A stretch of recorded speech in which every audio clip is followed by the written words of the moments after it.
Happening right now, St. Pete police are investigating an accidental shooting that sent a 13-year-old girl to the hospital in need of emergency surgery. Her 14-year-old cousin is accused of accidentally shooting her. Laura Harris has been following this developing story since early this morning. She joins us live now from All Children's Hospital in St. Pete with an update. Good afternoon, Laura. And Dia, just a short time ago, we saw some of that 13-year-old's family coming out of the emergency unit. We can tell you from the hospital at last check, she is in good condition at this time. Earlier this morning, after some 12 hours of searching, her 14-year-old cousin turned himself into the St. Pete Police Department with his stepfather by his side.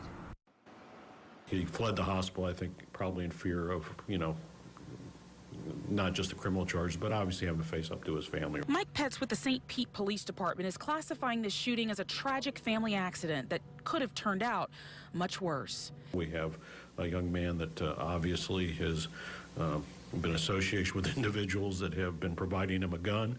And that's the part Petz says is even more disturbing, that the 14-year-old even had that gun. Where did he get it from? It's a question detectives say they will get answers to. The shooting happened at the family home on Eklund Boulevard in St. Pete, just 3 miles south of All Children's Hospital.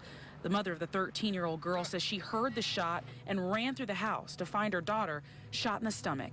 The bullet fired through the bathroom wall where the 14-year-old was attempting to unload that gun, according to St. Pete police. The mom rushed her daughter and the cousin to the hospital, where the 14-year-old disappeared as the family awaited the girl's condition. And while the 13-year-old is expected to be fine and this has been deemed a horrible accident, this case is far from closed. Detectives are going to be consulting with the state attorney's office regarding any possible charges involving the child himself, and obviously the charges that anybody provided the gun to him would be rather severe.